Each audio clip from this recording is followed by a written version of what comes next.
¿Cómo le va? Buenas noches. Un gusto estar con usted. Un nuevo programa de Medicina para Todos, un programa ideado, gestionado a través del Hospital Privado Universitario de Córdoba, exclusivamente para que usted pueda proteger la salud de su familia. Esa es la idea de todos nosotros. Y hoy un tema que seguramente es un tema que lo iremos repitiendo a través del año porque la gente lo pide y porque estoy seguro que a usted también le interesa, que es la obesidad y el sobrepeso.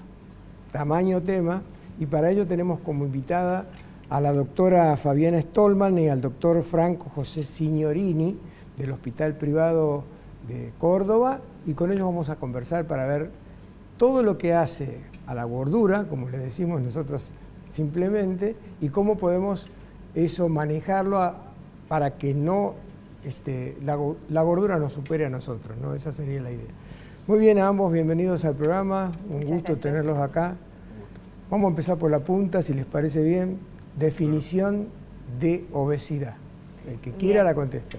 Bien, sí, la obesidad en sí está definida como una enfermedad que es crónica, que es progresiva y que actualmente es epidémica, en realidad es pandémica, ¿sí? Hay que tener en cuenta este concepto que nosotros trabajamos mucho desde nuestra área en el programa de cirugía bariátrica en el hospital privado, que es el entender a la obesidad como enfermedad, no simplemente como el exceso de peso, que incluso en la vida de una persona puede ser algo transitorio, ¿sí? Volví de vacaciones con unos kilos de más. No, hablamos de un padecimiento crónico que tiene una persona que involucra principalmente a su tejido adiposo, pero después va comprometiendo a los diferentes órganos.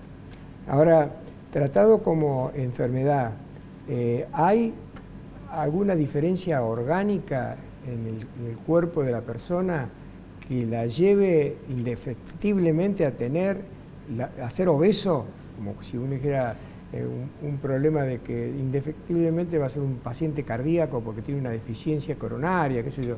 Claro, sí, en realidad podríamos hablar de obesidades, ¿sí? Porque sabemos que no todas las personas con obesidad son iguales o tienen las mismas características, quizás todavía no contamos con los elementos suficientes como para poder hacer esta diferenciación y hacer, por ejemplo, como en la diabetes, que tenemos diabetes tipo 1, diabetes tipo 2, y nosotros hablamos como de obesidad de una manera genérica que probablemente en algún momento vamos a poder diferenciar.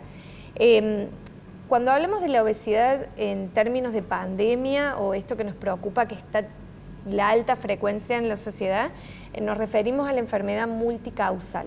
Que se llama multicausal quiere decir que no hay una sola cosa que la pueda explicar. No es solo una persona que come mal, no es solo alguien que no se mueve lo suficiente, no es solo alguien que tiene una genética que lo predispone. Sí hay un porcentaje chiquito de pacientes que tienen, por ejemplo, alterado un solo gen que ya justifica la obesidad, ¿sí? Tienen tratamientos muy particulares, pero eso es la minoría. Existen que se llaman obesidades monogénicas que habitualmente se diagnostican en la infancia. La gran prevalencia de obesidad que vemos hoy corresponde a esto multifactorial.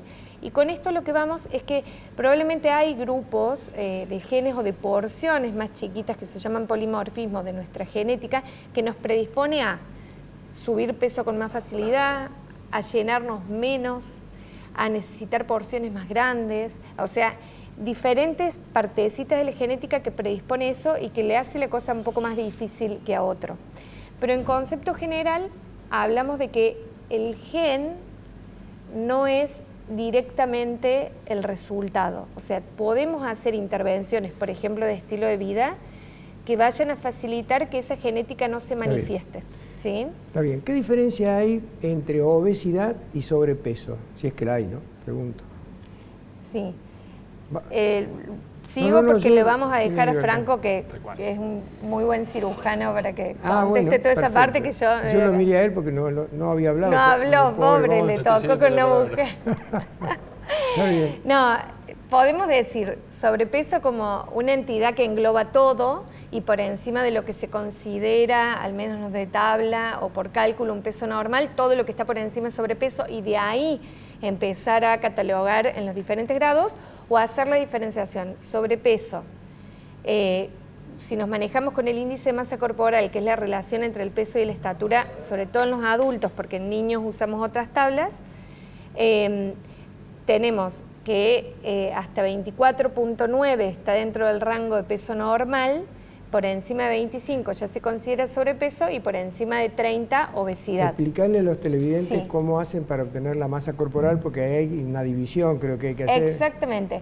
El índice de masa corporal es un cálculo matemático, ¿sí? Lo cual tiene sus falencias porque no estamos contemplando una persona, sus hábitos, entonces quizás si es alguien que tiene mucho músculo, también puede ser muy pesado y no padecer obesidad. Pero en rasgos, o alguien que tiene, por ejemplo, que retiene mucho líquido, o líquido por diferentes causas, también su peso va a estar afectado y no es obesidad. Sacando esas cuestiones o el embarazo, lo que hacemos es, vemos el peso en kilogramos y lo dividimos por el cuadrado de la altura en metros, que sería el peso dividido, por ejemplo, si alguien mide 1,70, dividido 1,70 y lo vuelvo a dividir en 1,70 o dividido 1,70 al cuadrado, ¿sí? De ahí nos va a dar una tablita que si estamos entre 18.5 y 24.9 es lo que se considera de manera genérica un peso normal. No hay sobrepeso en ese caso. No, ese es el peso normal. Ya por encima de 25 ingresa en la categoría pero de no sobrepeso. entendí cuál es la diferencia que hay entre obesidad y sobrepeso. El grado. En el caso de la obesidad, o sea, cuando nos manejamos con tablas, empezamos a denominar obesidad cuando el índice de masa corporal es más de 30. Si nosotros utilizamos otros métodos, como por ejemplo métodos que nos ayudan a medir el porcentaje de grasa corporal, hacemos la diferenciación a partir de determinada cantidad de grasa corporal. ¿Con el centímetro? ¿Cómo lo hacen? El método que hoy más se usa para medir grasa corporal es la bioimpedancia. ¿Sí? La diferencia entre obesidad y sobrepeso es importante también a la hora de plantear el tratamiento. Está bien. Porque ¿Se está dando en Argentina lo que hace ya un tiempo largo se ha dado en Estados Unidos de aumento de obesidad y sobrepeso? Sí, totalmente. Eso se ve en las encuestas de factores de riesgo, la encuesta nacional de factores de riesgo. Todos los últimos años, o sea que se hicieron, que se hace cada 4 años, siempre fue en aumento tanto el sobrepeso, la obesidad y la inactividad física. Ahora, en este caso, ¿la causa es un problema genético o de genes que vienen alterados o es un problema de falta de educación en la comida, en la alimentación, es decir, exceso de carbohidratos refinados, por ejemplo, muchas bebidas gaseosas dulces, ultra dulces, eso... Es multifactorial. ¿Ah, sí? Hoy en día, sin duda que, como explicaba Fabi antes, sin duda que hay una carga genética que hace que ciertas personas se encuentren más predispuestas a aumentar peso que otras, pero sin embargo hoy en día la vida diaria y las propuestas dietéticas que tenemos a la mano nos obligan casi a llevar una dieta que nos predisponen al sobrepeso y a la obesidad. Está bien. Es un concepto que es interesante, que hay ciertos rasgos que tiene el ser humano que han sido protectores a lo largo de su evolución, como por ejemplo poder sobrevivir al hambre o tener mucha facilidad para retener el exceso de calorías consumidas para estar protegido para la hambruna, que cuando estamos inmersos en un medio, que es lo que le llamamos un ambiente obesogénico, que nos exige poco movimiento y nos facilita mucho aporte de comida con alto valor calórico y quizás pobre valor nutricional, hace que genes que nosotros tenemos en nuestra composición como especie se expresen de una manera que termina siendo patológica. Está bien. Y Vamos a hacer una cosa que no hacemos nunca acá. Sí. Vamos a hacer una pausa y en 30 segundos volvemos.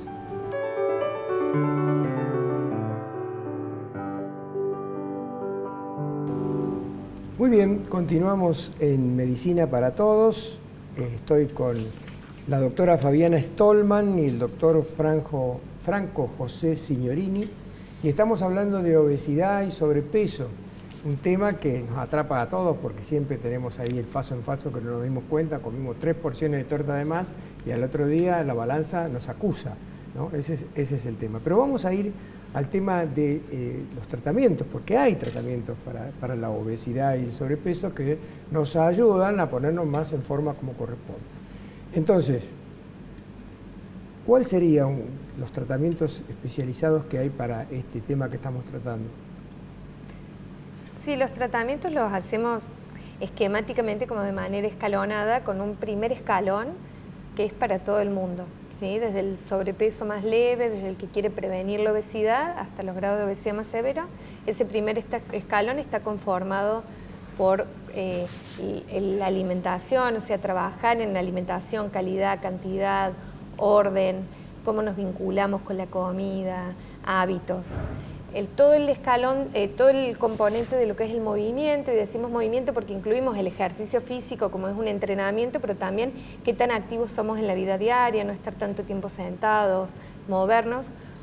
Otra partecita que tiene que ver con la gestión emocional, la gestión del estrés. Hoy se sabe que entre los factores que hacen que haya tanta obesidad está relacionado también con el manejo del estrés. Entonces todos deberíamos trabajar en eso.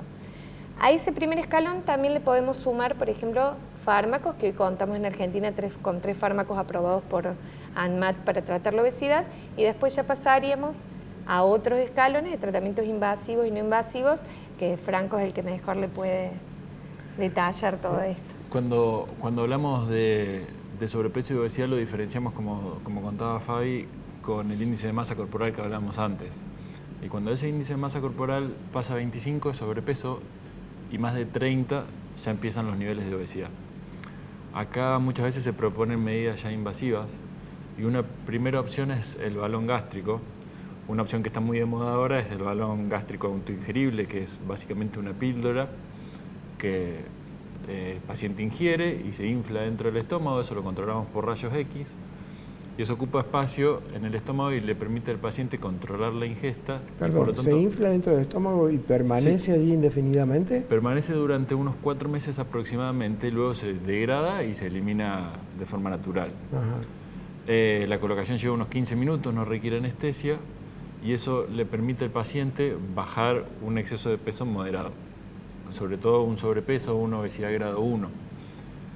Cuando la obesidad ya alcanza valores más importantes, índices de masa corporal superiores a 35 y a 40, especialmente cuando hay enfermedades asociadas, como puede ser diabetes o hipertensión, tenemos que ser más agresivos, porque lamentablemente diferentes investigaciones a lo largo del mundo han demostrado que la dieta y los tratamientos menos invasivos para este tipo de pacientes no alcanzan y tienen un índice de fracaso que supera el 90%.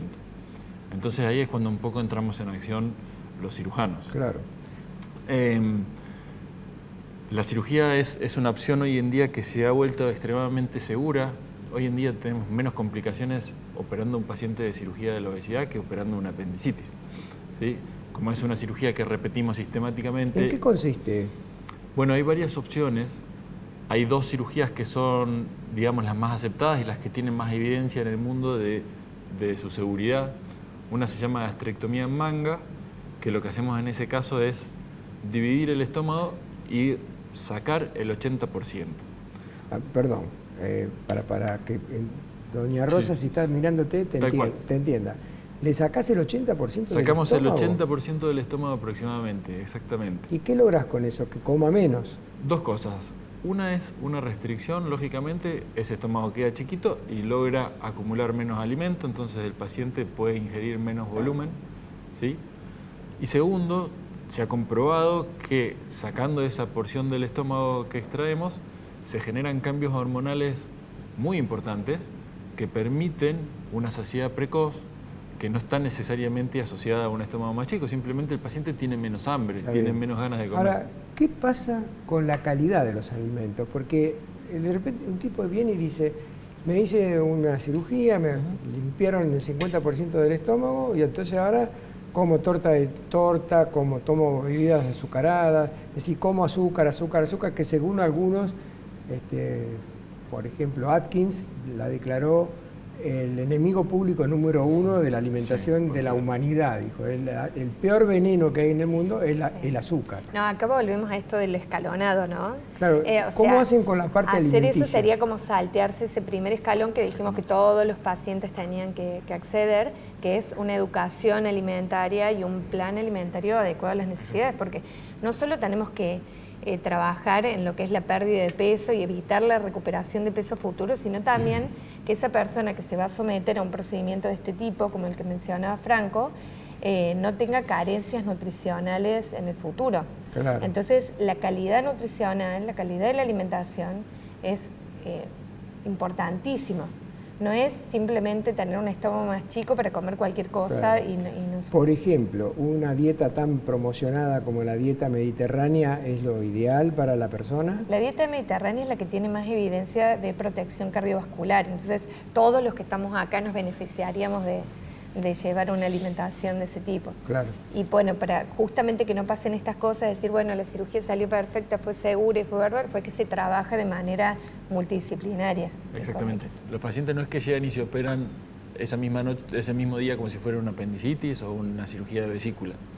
Esta cirugía requiere toda una preparación previa que está fundada y sostenida por nuestro equipo multidisciplinario, en donde los pacientes visitan a un nutricionista, a un médico clínico, como puede ser Fabiana, y incluso un equipo de psicólogos, ¿sí?, que lo ayudan a sostener todas las aristas que hacen a que mejore su alimentación y que mejore su relación con la comida, como mencionó Fabi desde el principio. Claro, no es fácil.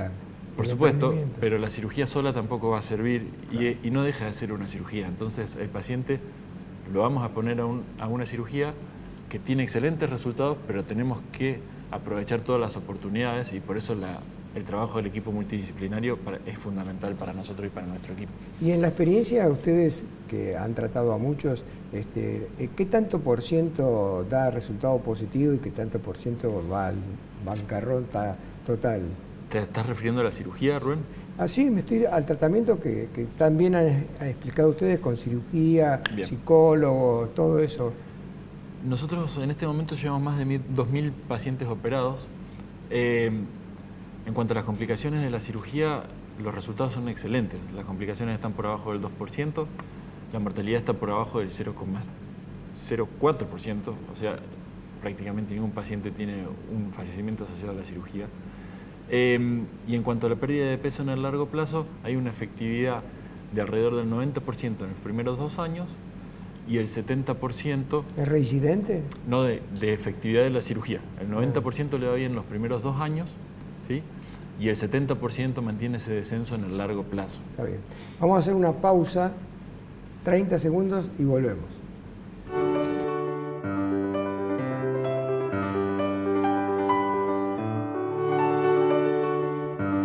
Me acompaña la doctora Fabiana Stolman y el doctor Franco Signorini, especialistas en temas de obesidad, sobrepeso, y ese es el tema que estamos tratando hoy en Medicina para Todos. Y Franco, hablabas de cirugía, y la pregunta es, ¿hay otra alternativa a esa cirugía que vos mencionaste? Sí, claro. Hay varias, pero la más difundida internacionalmente se llama bypass gástrico, que es algo muy escuchado.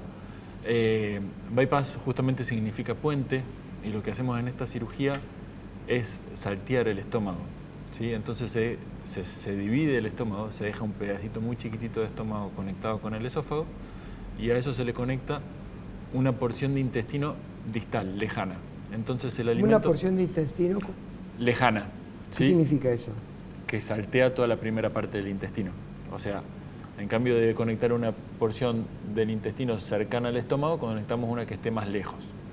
Entonces eso hace que el alimento vaya del esófago directamente hacia este intestino más alejado. ¿Y se evacúa inmediatamente? ¿Cómo es? No inmediatamente, pero hace un camino más corto, con lo cual se absorbe un poco menos, ¿sí? Y eso hace que obviamente haya un importante descenso de peso. Está bien. La técnica es súper segura, no causa grandes deficiencias malabsortivas, que no se malentienda. De hecho, hoy en día casi que se interpreta como una cirugía que le decimos restrictiva, porque tiene hasta más importancia lo que le achicamos el estómago que lo que salteamos de intestino, pero tiene mucha trascendencia a la hora de tratar estas patologías asociadas a la obesidad, fundamentalmente la diabetes. El bypass es una herramienta excelente para tratar a aquellos pacientes que sufren de diabetes y obesidad. Está bien. ¿Hay cambios en la vida que sigue para esa persona? ¿Cambios importantes? ¿Cómo es? Sí, por supuesto. Para empezar, hay lógicamente una pérdida de peso considerable, y eso genera un cambio en la imagen. Y en la ropa, pobre tipo, tiene que cambiarse en la todo el ropa vestuario. Sí, de hecho al principio le decimos, yo sé que la ropa te va a quedar grande, pero no la cambies todavía, porque vas a seguir bajando de peso, vas a tener que cambiar periódicamente. Claro. Trata de aguantar lo más que puedas. Y muchos vienen muy contentos reutilizando la ropa que tenían guardada hace años en el placar. De todas maneras, esos son cambios que nosotros, si bien a la gente le impacta mucho, para nosotros desde lo médico, por ahí no es tan trascendental y sí nos pone más contentos o buscamos más los cambios, primero en el control del peso y sobre todo en el control de las enfermedades asociadas, como puede ser diabetes, hipertensión, los dolores articulares severos, que al sacar todo ese peso mejoran drásticamente y las personas se van reinsertando a la vida que habían abandonado, de deporte, de hábitos un poco más saludables, de acompañar a los chicos a diferentes actividades. Se recupera la autoestima, supongo, ¿no? Por supuesto. Son gente que vuelve a desenvolverse y vuelve a insertarse en la sociedad. La obesidad a veces esconde problemas y por eso tenemos un equipo de psicólogos que los apoyan en todo momento, tanto antes como después de la cirugía, para enfrentar todos estos cambios. Pero sobre todo, ten en cuenta que un paciente diabético con obesidad que recibe un bypass gástrico tiene muchas chances de poder abandonar la medicación para la diabetes, por ejemplo. Ah, qué bueno. Y eso sí son cambios drásticos. O abandonar la medicación para la hipertensión. Entonces, sobre todo el insulino dependiente, ¿no? Claro, o un paciente que es insulino dependiente, quizás pueda abandonar la medicación, pero quizás pasa solamente a una medicación oral. Hay que tener en cuenta, ¿no?, que esto estamos hablando siempre de la diabetes tipo 2, ¿no?, que es la diabetes del adulto. Sí. Claro, que es la diabetes del adulto que quizás en algún momento de su historia empezó a usar insulina, pero no es la diabetes que antes se le decía diabetes infantil. Claro, lo único que esa persona siempre va a necesitar. ¿Escuchan esa musiquita? Sí. Eso quiere decir que el operador nos está diciendo que se terminó el programa. Perfecto. Que ha sido un placer conversar con ustedes y que creo que los televidentes hoy saben mucho más de obesidad y sobrepeso. Gracias por haber venido. Bueno, muchas gracias por la invitación. Muy bien, si le gustó lo que hicimos hoy, lo invito a que nos volvamos a encontrar la semana que viene exactamente a esta misma hora. Hasta ese momento.